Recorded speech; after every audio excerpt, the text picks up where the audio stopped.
20절, 21절, 22절 세 절만 우리 한 목소리로 읽겠습니다. 우리 스크린에 있는 본문 같이 읽습니다. 주께서 너희에게 환난의 떡과 고생의 물을 주시나 내 스승은 다시 숨기지 아니하시리니 내 눈이 내 스승을 볼 것이며 너희가 오른쪽으로 치우치든지 왼쪽으로 치우치든지 내 뒤에서 말소리가 내 귀에 들려 이르기를 이것이 바른 길이니 너희는 이리로 가라 할 것이며 또 너희가 부어 만든 우상에 올린 금을 더럽게 하여 불결한 물건을 던짐같이 던지며 이르기를 나가라 하리라. 아멘. 우리의 삶 가운데 많은 환난과 고난이 있습니다. 살다 보면 어려운 문제가 생겨나고 그리고 시간이 지나 그 문제를 잊을만 하면 다른 어려운 문제가 또 생깁니다. 그리고 정말 괴롭고 힘든 일을 당하면 대체로 왜 하필 나에게 이런 시련이 닥쳤는가? 왜 하필 우리 가정에 이런 문제가 생겼는가 하면서 마음이 다소 어두워지고 또 의심도 생기기도 합니다. 솔직히 말해 믿음이 있는 사람도 그런 생각을 많이 합니다. 그것은 예수 믿는 여러분과 저도 그 고난의 의미를 미시적으로는 잘 모르기 때문입니다. 즉, 다시 말해서 우리가 겪는 고난의 직접적 의미, 당장의 의미는 잘 모르는 것입니다. 제가 미시적이라는 표현을 썼는데 영어로 마이크로스캅틱이죠. 그 반대말은 거시적이죠. 매크로스캅틱. 그러니까 그 고난을 당했을 때 그 고난의 그 직접적인 당장의 의미를 좀처럼 우리가 알 수가 없다는 것입니다. 여기 영어 하시는 분들 위해서 제가 영어로 한다면은 we hardly know the immediate microscopic meaning of our sufferings, but we do know the macroscopic meaning of our sufferings in a wider viewpoint. 애지중지하는 어린 자녀에게 갑자기 병이 생겼습니다. 하나님께서 왜 그런 병을 주셨는지, 허락하셨는지 우리는 잘 모릅니다. 또는 어떤 사람을 만나서 큰 낭패를 보았습니다. 만일 이것이 부부 같으면 참 일생의 어려운 문제예요. 왜 그런 사람을 만나서 삶이 힘들게 되었는지 그 만남의 의미를 우리의 짧은 안목으로는 알기가 힘듭니다. 이처럼 그 고난의 좁은 미시적 의미는 잘 알 수 없지만 그 고난의 거시적 의미는 우리 인생 전반에 관련된 그 의미는 훨씬 더 잘 알 수 있습니다. 왜냐하면 성경이 그것을 가르쳐 주시기 때문입니다. 그리고 사실 그 고난의 미시적 의미보다는 거시적 의미를 아는 것이 더 중요합니다. 그 미시적 의미는 잠시의 것이지만 거시적 의미는 우리 삶의 상당한 기간, 때로는 일생에 관련된 것이기 때문입니다. 오늘 본문에서 이사야서 30장 20절부터 22절까지의 말씀에서 그 고난의 거시적 의미를 배우려고 합니다. 우리 이제 성경 한번 다시 한번 펴줘도 될 것 같아요. 여러분 더우시면 에어컨을 좀 키는 게 나을 것 같아요. 저랑 상관없어요. 이거는 제 기침하고는 상관없으니까 더우시면 키시길 바랍니다. 이사야서 30장은 그 이사야나 에레미야 같은 하나님의 선지자의 경고를 무시하고 애굽의 도움을 구하러 간 이스라엘 백성을 향해서 이사야 선지자가 책망하시는 말씀입니다. 그러면서 동시에 그 불순종한 이스라엘 백성들일지라도 하나님의 긍휼하심으로 다시 하나님과의 관계가 회복된다는 그러한 소망의 메시지입니다. 본문 처음에 주께서 너희에게 환난의 떡과 고생의 물을 주신다 이렇게 말씀합니다. 여러분과 제가 환난, 고생 당하는 것이 하나님의 주권과 하나님의 주관, 하나님의 컨트롤 아래에 있다는 분명한 말씀입니다. 그래서 이것도 하나님께서 허락하신 것으로 우리가 잘 받아들여야 하겠습니다. 환난의 떡과 고생의 물, 시적인 표현인데 무엇을 뜻합니까? 우리는 기본적으로 떡과 물, 먹는 것과 마시는 것으로 삽니다. 떡과 물은 그래서 매일매일 살아가는 이 땅에서의 삶을 나타냅니다.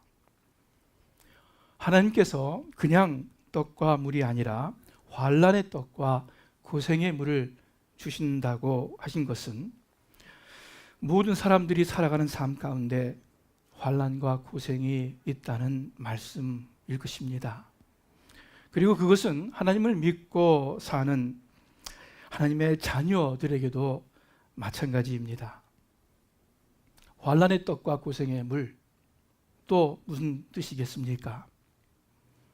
떡과 물은 우리의 삶을 지속하기 위해 꼭 필요한 것입니다.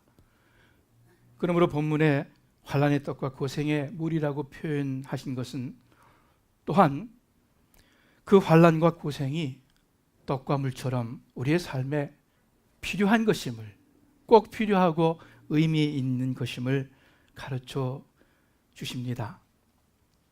고난의 거시적 의미를 성경이 가르쳐 주신다고 했습니다. 우리의 삶에 꼭 필요하다고 말씀하시는 그 고난의 의미가 무엇일까? 오늘 본문에서 세 가지를 짚어보기를 바랍니다. 첫 번째, 주께서 너에게 환난의 떡과 고생의 물을 주시나 내 스승은 다시 숨기지 아니하시리니 내 눈이 내 스승을 볼 것이며, 여기에 고생의 물을 주시나 그랬는데 이것은 주시니 또는 환난의 떡과 고생의 물을 주심으로 이렇게 번역할 수도 있습니다. 또 내 스승은 누구를 가리키는 것이겠습니까? 내 스승. 하나님의 말씀을 대언하던 선지자들을 의미할 수도 있을 것입니다. 그러나 그 문맥적으로, 문법적으로 가장 맞는 것은 하나님을 가리키는 표현입니다. 예수님께서 말씀하셨죠. 마태복음 23장에 너희는 랍비라 칭함을 받지 말아라. 너희 선생은 하나이요 너희는 다 형제니라. 우리는 궁극적 선생님, 궁극적 스승으로 하나님, 예수님, 성령님이신 삼위일체 하나님을 모시고 있습니다. 그런데 말씀에 내 스승은 다시 숨기지 아니하시리니, 다른 성경 보면 더 이상 숨기지 아니하시리니 The teacher will be hidden no more 이렇게 말씀하고 있어요. 이 말은 이전에는 하나님이 그들 눈에 숨겨졌다는 말씀입니다. 내 눈이 내 스승을 볼 것이며, 그 미래형이에요. With your own eyes you will see the teacher. 이전에는 하나님이 보이지 않았던 그 스승이 하나님이 보이지 않았던 때가 있었다는 말입니다. 그런데 큰 변화가 일어났습니다. 이제는 하나님께서 이스라엘 백성들의 감춰져 있었는데 하나님께서 이제는 저들의 눈에 드러났어요. 저들의 with their own eyes they could see God. 하나님을 볼 수 있다 이렇게 말씀하고 있습니다. 물론 실제로 하나님을 그 눈으로 본다는 것은 아니겠죠. 왜냐하면 디모데전서 6장에 하나님은 아무 사람도 보지 못하였고 또 볼 수도 없는 하나님이시다. 이렇게 말씀했습니다. 그래서 여기서 하나님을 본다, 못 본다라는 것은 나의 삶 가운데 그 하나님의 실제를, 하나님의 그 임재를 인식한다, 인식하지 못한다라는 뜻입니다. 하나님 앞에 엎드려 하나님 하고 하나님을 진심으로 부를 수 있다, 그렇지 못하다라는 의미입니다. 오늘 본문의 몇 구절 전에 하나님을 떠난 이스라엘 백성의 모습을 이사야가 선지자가 이렇게 지적합니다. 우리 스크린에 있어요. 제가 읽을게요. 이는 패역한 백성이요 거짓말하는 자손들이요 여호와의 법을 듣기 싫어하는 자손들이라. 그들이 선견자들, 영어로 seers죠. 선견자들에게 이르기를 선견하지 말라. Do not see. 선지자들에게 이르기를 우리에게 바른 것을 보이지 말라. 우리에게 부드러운 말을 하라. 거짓된 것을 보이라. 너희는 바른 길을 버리며 첩경에서 돌이키라. 이스라엘의 거룩하신 이를 우리 앞에서 떠나시게 하라 하는도다. 이렇게 참 너무나도 불경건한 외람된 그런 말을 합니다. 하나님께서 택하셨고 하나님께서 긴 역사 동안 보호하신 이스라엘 백성이었지만 저들의 안중에는 하나님이 전혀 없습니다. 하나님의 선견자도 하나님의 선지자도 그들 눈에 보이지 않습니다. 그런데 저렇게 하나님을 향하여 깜깜했던 자들을 향해서 이제 본문이 말씀하시는 것을 보십시오. 우리 원래의 본문이었죠. 내 스승은 다시 숨기지 아니하리라. 내 눈으로 너의 스승을 스스로 볼 것이다. 하나님의 임재를 직접 느끼고 인식하는 놀라운 변화입니다. 그런데 여러분, 어떻게 이런 변화가 생겼습니까? 맨 위에 주께서 너희에게 환난의 떡과 고생의 물을 주심으로 그런 변화가 생겼습니다. 하나님의 영광이 온 세상에 충만합니다. 그 능력과 신성이 만드신 만물에 밝히 보인다고 말씀했습니다. 틀림없습니다. 그러나 여러분, 하나님의 영광과 신성이 그저 모든 사람들의 생각과 마음에 저절로 알게 되는 것은 아닙니다. 정직하고 또 겸손한 마음의 자세가 필요합니다. 그러한 마음 자세로 자연을 볼 때 하나님이 계시구나, 하나님의 능력이구나, 하나님의 영광이구나 우리가 알 수 있게 됩니다. 환난 이전에는 하나님의 모습이 감추어져 있었는데, 느끼지 못했는데 이제는 하나님이 보이기 시작합니다. 환난의 떡과 고난의 물을 먹으면서 무엇인가 마음의 변화가 생긴 것입니다. 여러분의 삶 가운데 스스로 경험하시지 않았어요? 한번 가만히 생각해 보세요. 여지껏 살아오면서 여러분 어느 때 하나님을 그래도 가장 진심으로 가장 마음 깊이 느끼고 인식하였습니까? 여러 가지 답이 있겠지만 가장 많은 답, 또 가장 정확한, 오센틱한, 틀림없는 답은 여러분의 삶에서 가장 힘들고 어려웠던 순간, 그래서 아무 도움이 없어 하나님 앞에 홀로 나올 때, 그리고 하나님 앞에 모든 것을 털어 놓을 때, 그때 가장 큰 하나님의 임재를 느끼고 가장 큰 하나님의 위로를 얻었을 것입니다. 삶이 힘들었을 때 오히려 하나님 주시는 평강을 진실로 경험을 했습니다. 바울 사도도 마찬가지로 자신이 경험한 하나님의 위로를 간증합니다. 고린도후서 1장에 보니까 우리 같이 한번 읽어볼까요? 우리의 모든 환난 중에서 우리를 위로하사 우리로 하여금 하나님께 받는 위로로서 모든 환난 중에 있는 자들을 능히 위로하게 하시는 이시로다. 그리스도의 고난이 우리에게 넘친 것 같이 우리가 받는 위로도 그리스도로 말미암아 넘치는도다. 아멘. 바울의 간증이에요.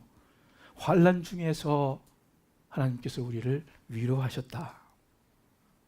그래서 그 큰 위로로 또 어려움 가운데 있는 사들을 능히 위로하게 하나님께서 그렇게 하셨다.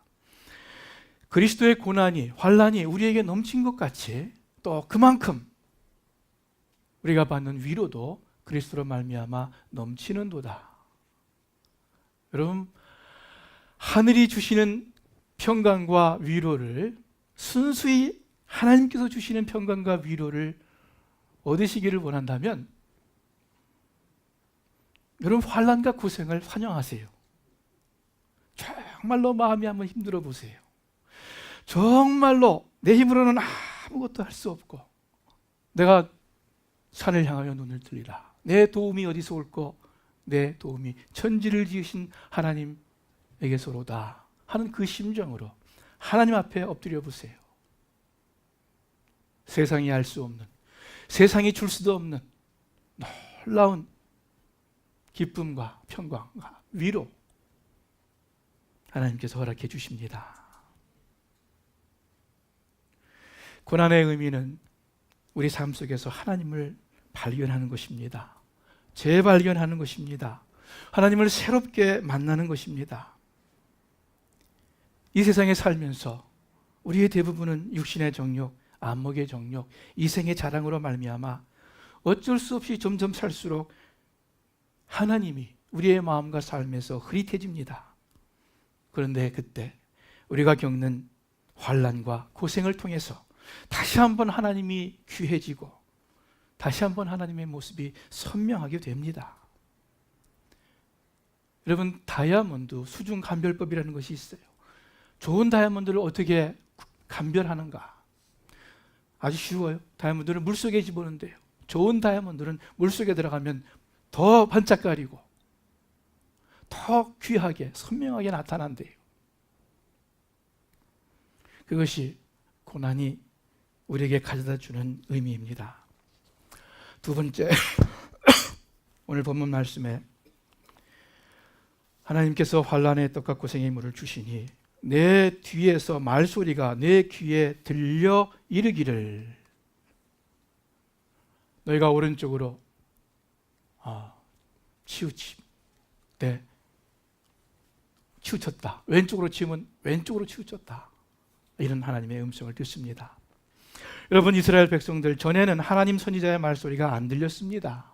또 안 들으려고 아마 귀를 막았을 거예요. 그래서 아까 읽은 말씀 가운데 선견하지 말라, 예언하지 말라, 우리에게 바른 말을 하지 말아라 하면서 하나님의 말씀을 무시하고 거절했습니다. 그런데 주께서 환난의 떡과 고생의 물을 주시니 이제는 말소리가 귀에 들립니다. 스승의 말, 즉 하나님의 말씀이 귀에 들어오는 것입니다. 놀랍고 귀한 변화예요. 여러분, 질문할게요. 지금 제 말소리가 귀에 들리십니까? 다시 한번 질문할게요. 조우는 사람도 다 한번 들으세요. 여러분, 말소리가 여러분 귀에 들립니까? 안 들리면 이상한 분이겠죠? 그런데 저의 말소리가 들리는 것이죠. 그죠? 다시 질문할게요. 성경에 내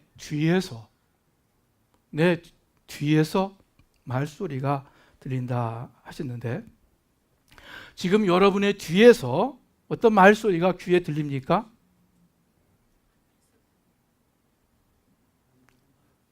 여러분 뒤에서 어떤 말소리가 들립니까? 안 들리죠? 그러면 오늘 본문의 말씀은 뭡니까? 뒤에서 들리는 말소리는 있어요. 여기 지금 있어요. 뭐 반향의 그런 소리가 아니라 뒤에서 들리는 말소리는 저의 설교 소리가 아닙니다. 이 설교를 여러분이 들으면서 여러분 속으로 아멘, 아멘 하는 여러분 마음의 소리예요. 그것이 뒤에서 들리는 소리일 것입니다. 아멘은 그렇습니다, 맞습니다 하는 뜻이죠.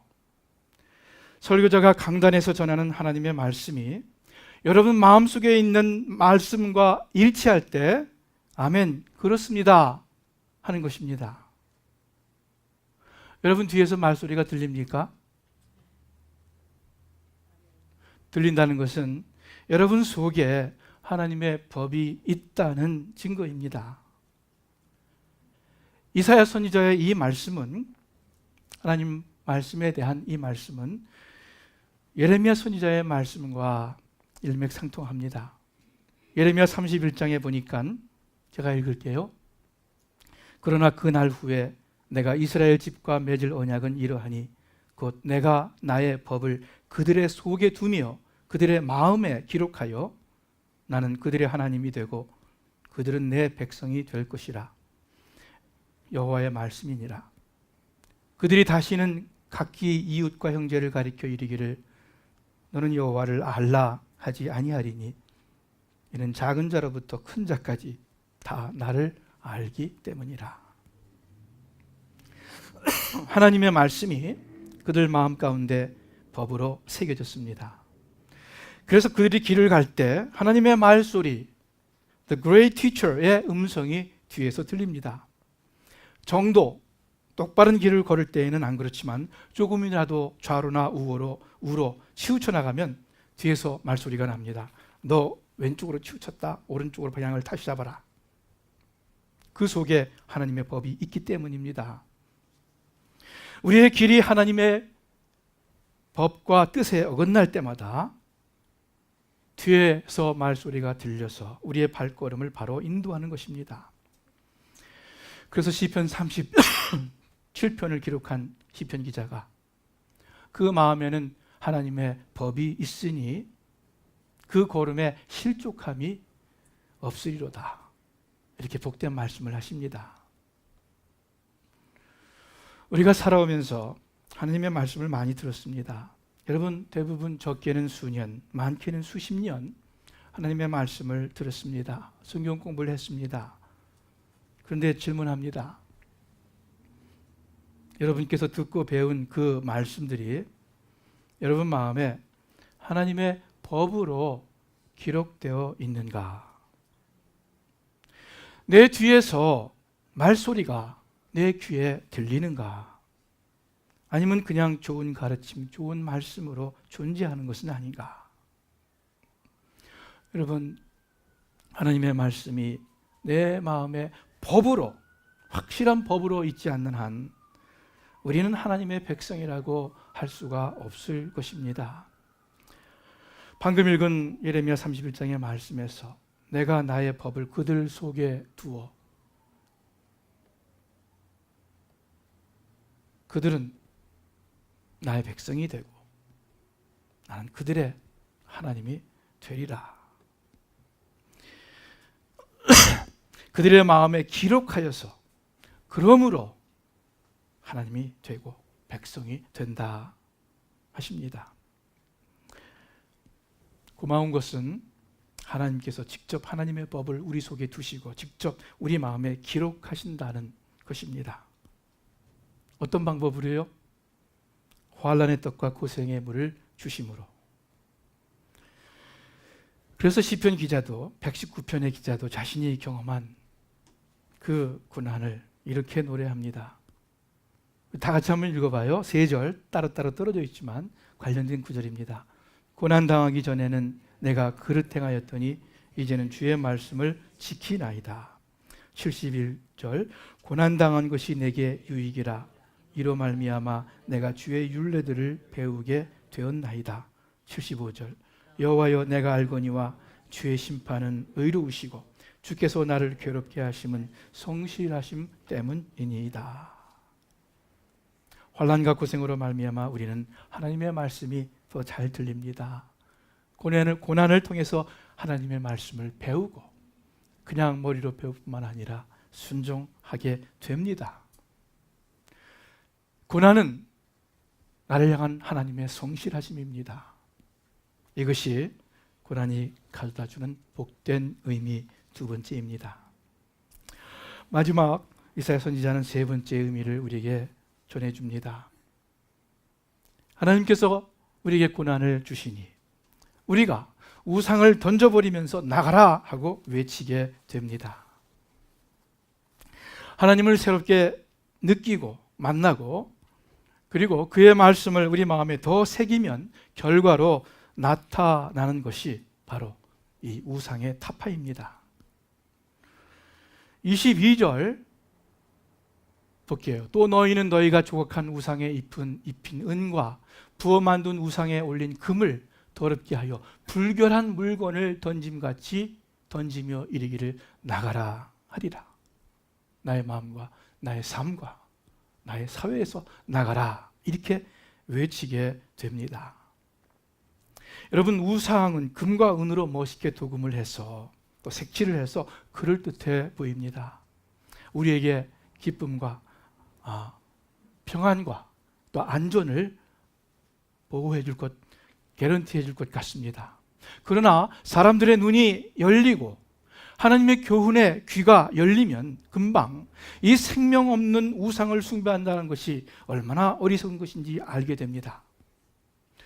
이스라엘 백성들이 이전에 그렇게 귀하게 여기고 섬겼던 우상들을 이제는 마치 불결한 오물을 던지어내듯 팽개칩니다. 나가라 외칩니다. 어떻게 이렇게 됐어요? 환난의 떡과 고생의 물을 주시니 그들의 눈이 열렸어요. 그들의 귀가 열린 것입니다. 고난 때문에 일어난 변화입니다. 바울 사도가 이렇게 고백을 합니다. 3장에 있는 고백인데 비록 나도 육체를 내세울 것이 있지만 그렇게 하지 않습니다. 나는 태어난 지 8일 만에 할례를 받았고 이스라엘 족속이요 베냐민 지파며 히브리 사람 중에 히브리 사람이요 율법으로 말하자면 바리새 사람이며 열성으로 교회를 핍박했고 율법의 의로는 흠 없는 사람입니다. 그러나 내게 유익하던 모든 것들을 나는 그리스도 때문에 다 해로운 것으로 여깁니다. 내가 모든 것을 해로 여기는 것은 내 주 그리스도 예수를 아는 지식이 가장 고상하기 때문입니다. 그분으로 인해 내가 모든 것을 버리고 심지어 배설물로 여기는 것은 내가 그리스도를 얻고 그 안에서 발견되기 위한 것입니다. 자신의 배경과 학식과 열심과 그 은사와 그 경험을 내세우지 아니했습니다. 만일 그것을 믿고 의지한다면 그것은 또 바울에게 우상이 될 것입니다. 그렇기 때문에 바울은 그것을 배설물처럼 여긴다 했습니다. 그런데 그냥 처음부터 바울이 그러한 세상에 좋은 것들을 배설물로 여긴 것은 아닙니다. 그냥 처음부터 그것들을 다 버린 것은 아니었습니다. 어떻게 그렇게 되었느냐? 고린도후서 1장에 보니까는 이렇게 또 고백을 합니다. 형제 여러분, 우리가 아시아에서 당한 고난에 대해서 여러분이 모르는 것을 원치 않습니다. 그때 우리는 도저히 우리 힘으로 견뎌내기 어려운 고생을 겪었으며 마침내 살 희망마저 버렸습니다. 우리 마음에는 사형 선고를 받은 것 같은 느낌이 들었습니다. 여러분 이런 적 있으세요? 살 희망이 다 끊어지고 마음에 사형 선고를 받은 것 같은 그러한 경험이 있습니까? 저는 별로 없어요. 뭐 어려운 시간이 있었지만은 사형 선고를 받은 사람과 같은 그런 느낌, 우리가 전해 들은 이야기로 말하면 대단한 건데, 엄청난 건데 그런 느낌 아직 경험 못 해봤어요. 그런데 바울이 그러한 정말 참기 힘든 고생을 겪은 이유는 이렇게 고백합니다. 이런 일이 일어난 것은 우리가 우리 자신을 의지하지 않고 죽은 사람을 다시 살리시는 하나님을 의지하도록 하기 위한 것입니다.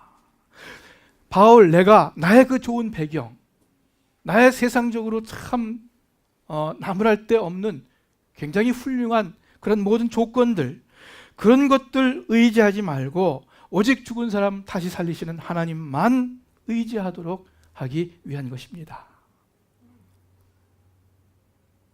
이것이 고난의 의미였습니다. 여러분과 저도 마찬가지인 줄 압니다. 여러분과 제가 온전히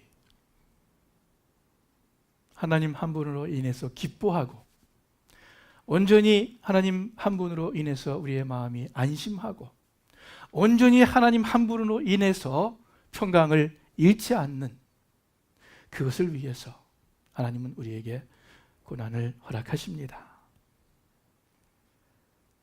우상을 아주 더러운 배설물처럼 팽개쳐 버렸다 했는데 여러분과 저의 삶 가운데서도 마찬가지일 겁니다.